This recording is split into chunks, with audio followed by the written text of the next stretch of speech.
18th chapter. Okay, so we were actually doing the 15th shloka. I said we will get started with the third theme.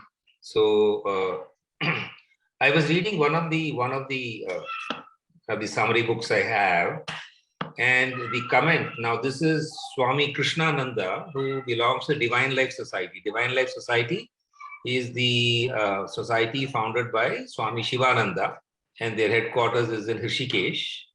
And they, have been. It was established way back in 1936. So they are also a well-established ashram.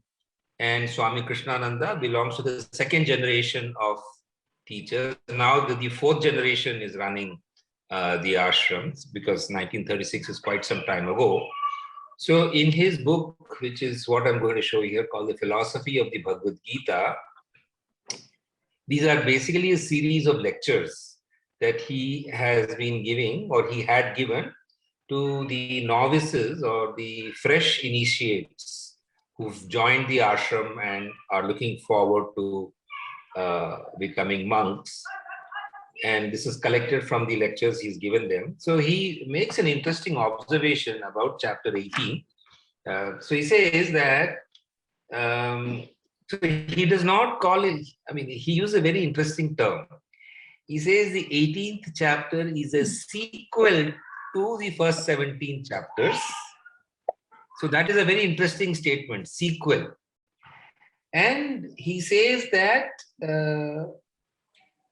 see, not only is there a summing up of the meeting, of the teaching, but the teaching is stated in a classified manner.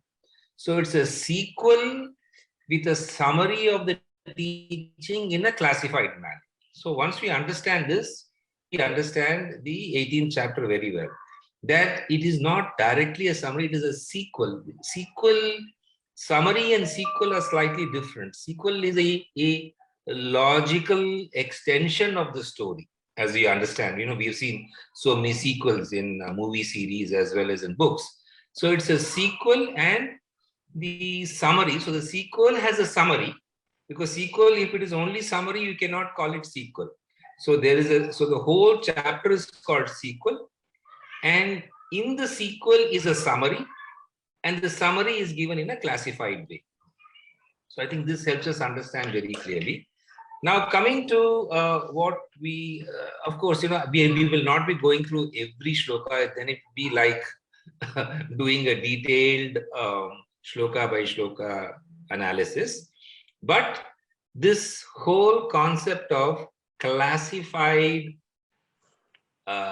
summary is what we find elaborated in theme 3, knowledge, action, reason, courage, and happiness. So these are called by various other names, and the Sanskrit names are obviously different. So what I'm going to say is I'm going to give you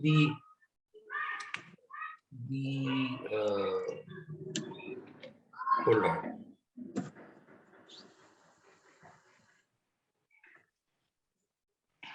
So we come to shloka number. Okay, so the 18th shloka that we have, which is given as the last part of theme number 2, actually gives the overall structure. It says knowledge, jnanam, jneyam, parigyata, trividha, karma chodana, which means that now, if you recall, 18.14 is about how action gets done by the body, and we, of course, shared the project management mode or the action mode of the interpretation of the shloka.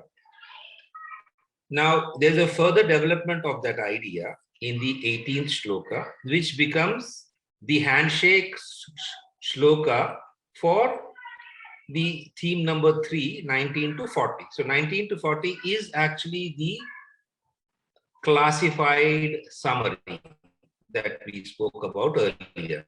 So what does the 18th shloka say? It says jnanam, that is knowledge, gyeyam, which is what is known. So there is an object of knowledge, which is gyeyam, and parigyata, and there is a knower. So knowledge, the gyayam, that is a knowable, and the knower. And it is these three which cause action to be moved, because without knowledge, you will not be able to perform any action. It is in line with the three Shaktis, Ichha Shakti, Kriya Shakti, Jnana Shakti. So Jnana Shakti, so there is a little elaboration of the Jnana Shakti as being Jnanam, Gyayam and Parikyata. Then the second line of the 18th chapter also gives us the second set of three causative factors of action, which is Karanam, Karma, Karteti. So there is an organ of action, there is the action itself, and there is the agent of action. So Karta. So knowledge and three forms of knowledge, action and three impellers of action. That is the action itself, that is karma. Karanam is the instrument of action. I can use my hands, legs, or whatever. And then there is the karta, the doer. So these are slightly difficult concepts in the sense that once we have clarity, then it becomes easy. So these three are these six: Jnanam, Gyayam, Parigyata, and Karanam, Karma, and Karta. These are the six elements which cause any action.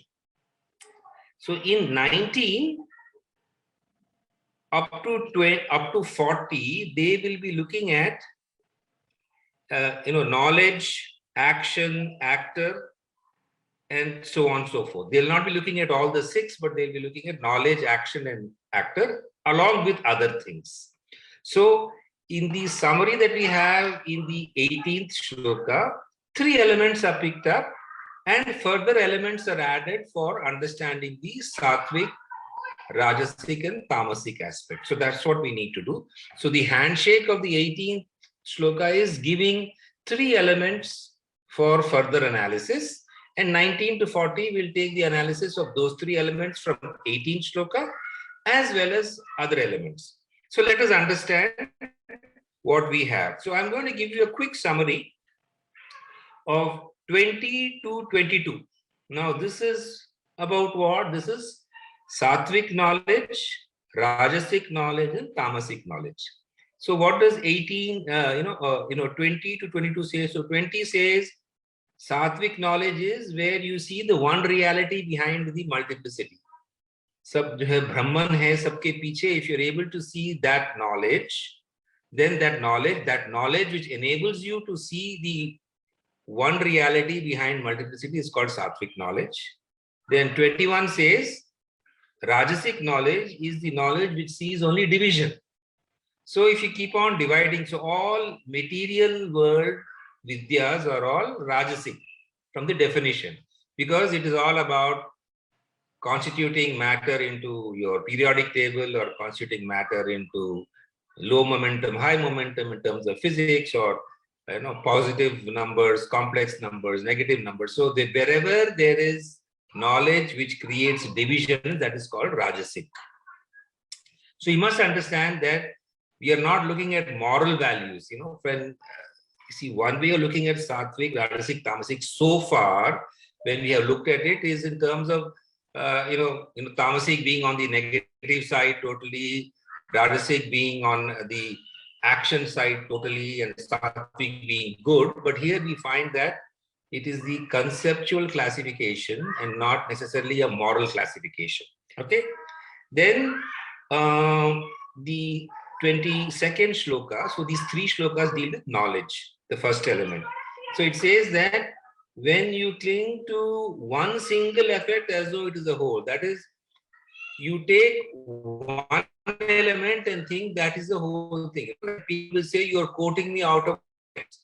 So what do you mean by saying quoting out of context? You take one statement of mine and then you say that that is the entire substance of what I said. That kind of knowledge is called tamasic. Okay, so that's about knowledge. Now, next three, that is shloka 23, 25, are about action. So what is it that we have? So sattvic action is the action done free from attachment. Okay. Then Rajasic action is the action where you do it with full attachment to the fulfillment of your desire and gain. And Tamasic action is the action which is taken without regard to consequences, loss, or injury. So, I mean, we understand Rajasic action because that's the kind of action we take most of the time. Tamasic action is something very stupid, something, like probably one would say, if someone attempts suicide, that is a tamasic action because it is made out of delusion, out of ignorance, and there is loss and injury. So these are the three-fold aspects of action. So now we have completed up to 25. Now let's look at 26, 27, 28. What is 26, 27, 28? Karta. Of course, that is not directly given, but karta. What is, so one who is a sattvic karta is free from attachment, non-egoistic, endowed with firmness and enthusiasm, who sattvic karta hai. One who is very passionate, cruel, greedy, impure is a rajasic karta. And the 28th shloka, if you just look, we're just keeping at the rate of 3 each. The tamasic karta is vulgar, cheating, malicious, lazy, and so on and so forth. That is the Rajasic karta. So 28. We have 12 more left to reach 40. Okay. Then 29 is a connecting shloka. Then 30 to 32. What do we do here? 30 to 32, we are talking about buddhi. So there are three kinds of buddhi. Sattvic buddhi. Sattvic buddhi is a buddhi which knows what should be done and what should not be done. That is sattvic buddhi. Rajasic buddhi is the one which wrongly understands dharma and does what should not be done. Okay, and a tamasic buddhi is always doing only adharma at all points in time. It is perverted, kutarka. Any logic you give, the tamasic buddhi will be able to find the opposite of that. So that is 30, 31, and 32. Now 33, 34, 35 are about dhriti. Dhriti is dridrena. So what do we have here for dridrena? If you are drid in your practice of yoga, if you are drid in the control of your mind, if you are drid in the control of your indriya, that is called sattvic dridata or dhriti. Okay, then the rajasic dhriti is if you hold on to something only because of the end result it will give you, only for desire of a reward, then that kind of dhriti is rajasic dhriti. So most of us hold on to our jobs even if we don't like it because we are very clear that we want that salary.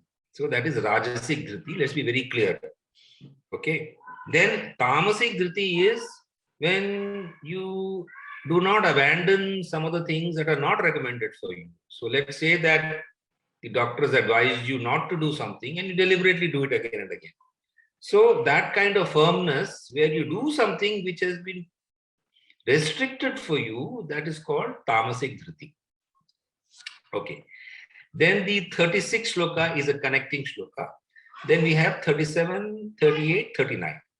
What are 37, 38, 39? It is called sukha. So what kind of sukha? So sattvic sukha is first like poison, but then like amrita. So obviously, if initially something will be very difficult, and then you get the benefit of doing that. So that sukha is called sattvic sukha. Then we have a concept called rajasic sukha, where first it is very pleasant, but afterwards it becomes very dangerous. So this is like, I think, smoking that we may have all tried. First very pleasant, very adventurous, but then later on it causes problem. That is called rajasic sukha.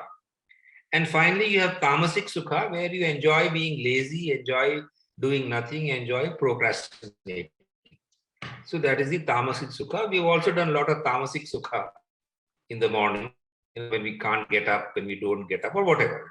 each one has an individual pattern of tamasic, or you keep postponing something and you feel happy that you have postponed it. That's called tamasic sukha. So the 40th one simply says that there is no person on earth or in heaven among the gods who are free from these three qualities. Now, just as a reference to something that Sunil Rastogi, Prasad Kaipa's leadership from the Bhagavad Gita is based on this. So he called this perspective, he called it by various names, interpreting it in the context of leadership, but the fundamental driver of the leadership model is theme number 3, row number 3. And of course, a matter of how you dress the whole thing up in the English language, and he's done a good job. And therefore, he actually earned a lot of renown in America on account of the leadership model. He did not call it, so you will find it in the book by Prasad Kaipa called Smart and Wise Leadership, from smart to wise. So everywhere he will tell you for knowledge what is smart and what is wise.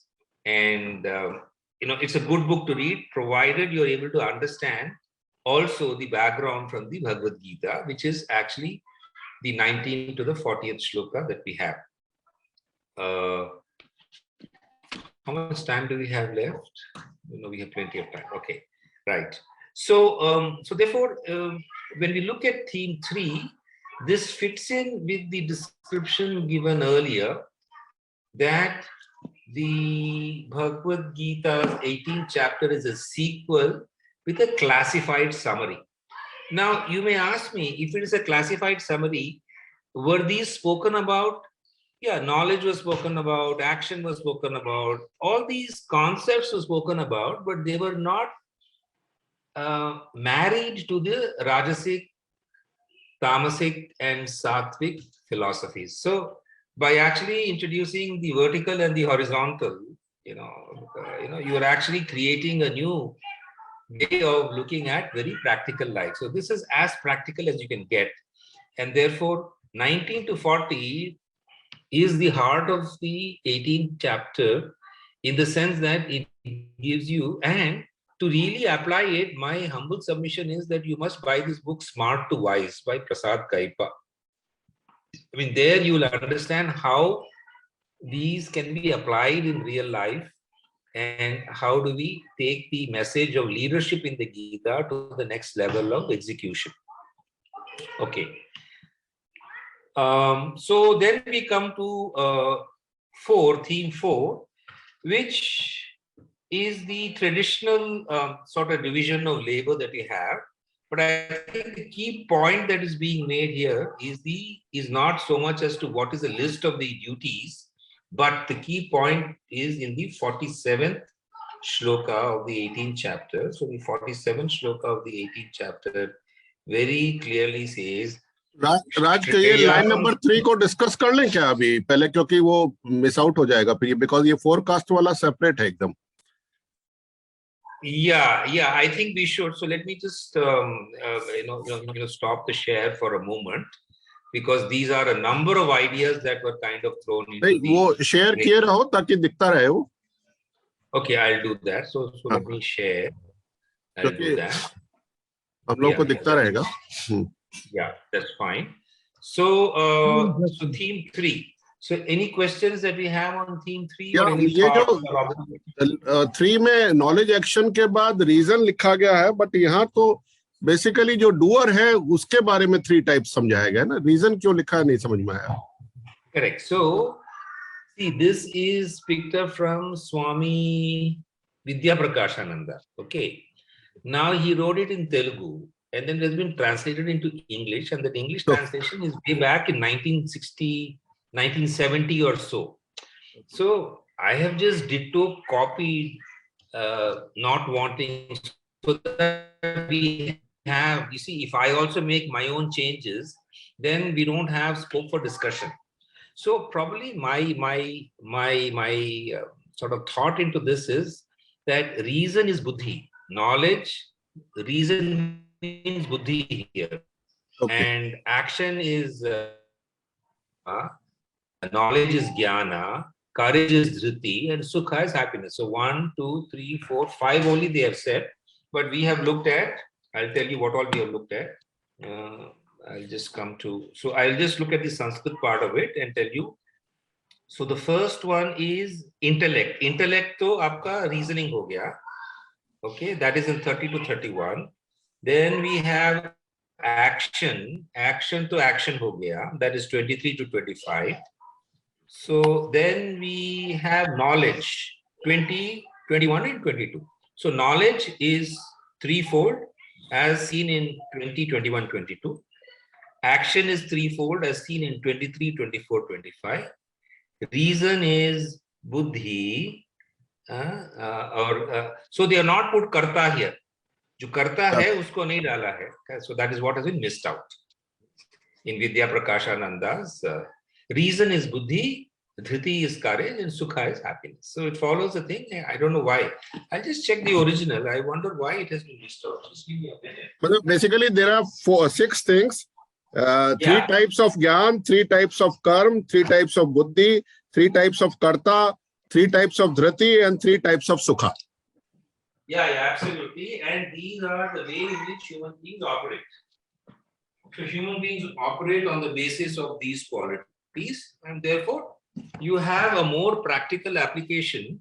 So if you look at the big, huge list of all the sattvic, rajasic, tamasic classifications we have from chapter 17 also about food. So you have a big list of actually evaluating yourself, and you can place yourself honestly as to where you are. And just to share with you, I was talking to you long ago, if you recall. Sorry, I'm just going back to my desk. That there is a professor of IIT Madras who does this for his students. So what he has done is he's actually created a little gunas. I'll tell you, he's done a self-evaluation of the gunas. So I'll just show that little thing to you. I don't know whether, yeah, I'll just stop the share. There are 6 minutes left. I'll just stop the share. So you can see, you can do a self-assessment. It is totally self-assessment because you can look at the quality, which is on the right side, ahara, tyaga. So there are 11 items. Ahara, tyaga, yajna, dana, tapa, jnana, karma, karta, buddhi, dhriti, sukha. So jnana, karma, karta, buddhi, dhriti, sukha, these are from the 18th chapter. Ahara, if you recall, is from 17th. Tyaga, yajna, yajna, dana. First 5 are from chapter 17 and 6 to 11 are from chapter 18. So you can do a simple thing as guna percentages. You assess भाई आप कैसा खाना खाते हो, आपकी बुद्धि कैसे काम करती है. So you can do that assessment yourself. Okay. It's very simple. So what you have to do is you simply take the list of all the items which have been defined in terms of sattva, rajas, tamas. So put it on one side. So put all the rows as the items. 1 chapter 18. Then further on you can put sattva, rajas, tamas, and you can say, okay, ahar mein main sattva hu, kitna sattva hu. See, nobody can be 100% sattvic. Nobody can be 100% rajasic. Nobody can be 100% tamasic. So that you can do for self-evaluation. So the first 6 relate to your own personal hygiene. The second 6 relate to your leadership and your interaction with the world. राज एक page को share कर दीजिएगा. No, I'll do that. हाँ, क्योंकि क्या होता है ना, हाँ, बोलो. हाँ, धृति जो है, धृति करेज, that is not clear. धृति माने fortitude. Fortitude means perseverance. Dhriti is perseverance. आप किसी Okay. काम को लेके जब शुरू करते हैं और उसी पे अड़े रहते हैं, उसको बोलते हैं धृति। तो जो कायर होता है उसकी धृति नहीं होती ना, क्योंकि भाई उसने किसी पहले ऑब्स्टिकल में लुढ़क जाता है वो। तो Dhriti is the ability to overcome an obstacle and to continue with whatever you started. So for all of us have got dhriti because we completed our engineering in 4 years, no? So we got dhriti, we got enough dhriti, and then we have, survived our professional careers, and we are here. We have enough dhriti with us, but we have to know how much of it was sattvic, how much of it was rajasic, and how much of it was tamasic by the definitions given there. So just to give you an example, so let us just take our own career. Okay, because that's the best way to try to understand dhriti. Now I'm going to pull out dhriti. Okay, so how do we understand dhriti? Okay, the unwavering dhriti by which through yoga the functions of the mind, the life force and senses are restrained, that firmness is sattvic. Okay. So during our professional career, we would have found it extremely difficult to stick to any exercise plan, to stick to any diet. So all these sattvic good things that we would have tried to do, we would have found it difficult to do. So we would have lacked perseverance in that area. But the firmness, so all of us have demonstrated rajasic dhriti. भाई ये हमें नौकरी तो करनी ही है, क्योंकि भाई हमारी फैमिली कहाँ जाएगी अगर हम ये नौकरी छोड़ देंगे, correct? So all of us have experienced that. No matter whether I am in a difficult place, whether my boss is bad, my company is bad, whatever, we have all demonstrated rajasic dhriti. And sometimes rajasic dhriti also, tamasic dhriti also, ki something we should give up, but we don't give up. We deliberately keep on doing it. For example, I don't know how to give that example. Let us say that in your professional career, there is probably some area which is not relevant, and you keep going there, or there is some individual who's not worth all your attention, and you keep doing that. I cannot give any examples, but each one of you will have to look at your own professional career. So I'm just using, but वो डटा है, वो गलत करने में डटा हुआ है. Maybe you cannot see it yourself, but you can see the other guy. You may have had members in your team, in spite of multiple warnings, they keep doing the wrong thing. And they keep doing it with great frequency and regularity. So what is the energy? उनकी धृति तो अच्छी है, लेकिन तामसिक धृति है. Sattvic dhriti is for doing yoga. So suppose you were able to do meditation even in the midst of all your job. At least I can say one thing: all of us would have done, at least for sure would have recited Hanuman Chalisa